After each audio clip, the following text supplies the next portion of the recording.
বৈষম্য বিরোধী ছাত্র আন্দোলনের ৬ সমন্বয়ক স্বেচ্ছায় বিবৃতি দিয়েছে বলে দাবি করেছেন ঢাকা মহানগর পুলিশের অতিরিক্ত কমিশনার হারুনুর রশিদ। তাদেরকে দিয়ে জোর করে বিবৃতি নেওয়া হয়নি।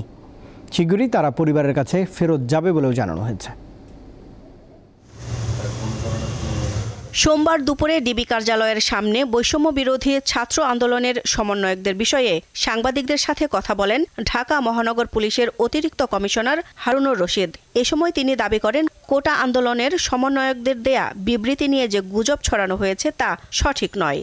ডিবি একটি আস্থার জায়গা, সেখানে কাউকে জোর করে সেখানে রাখা হয় না, কারোর উপরে অন্যায় অত্যাচার করা হয় না, জোর করে কোনো বিবৃতি নেওয়া হয় না। তার পরিবারের সাথেও কথা বলছি, আমরা মনে করি তারা শীঘ্রই তারা তাদের পরিবারের কাছে চলে যাবে।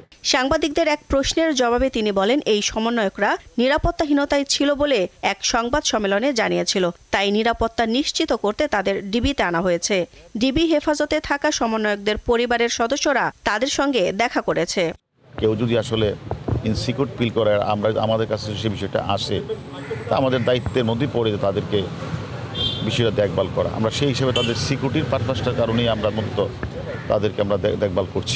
পরিবারের লোকজন দেখা করেছে এবং আমাদের কাছে সন্তুষ্টি প্রকাশ করেছে এবং তারা যে ভালো হয়েছে সেই জন্য তারা আমাদেরকে ধন্যবাদ দিয়েছেন।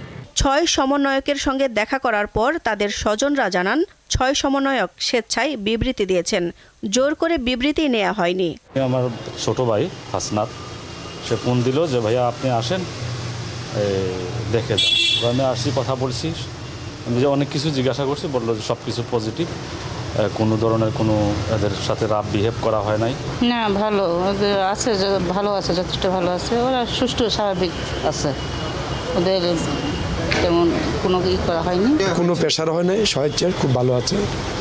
ওনারা সবই সরকার মানে নিচ্ছে, যার জন্য ওনারা সজ্ঞানে ওনারা সব উদ্যোগ করছে।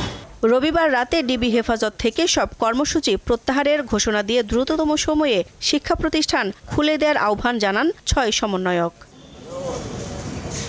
দিলশা দানি, দীপ্ত সংবাদ, ঢাকা।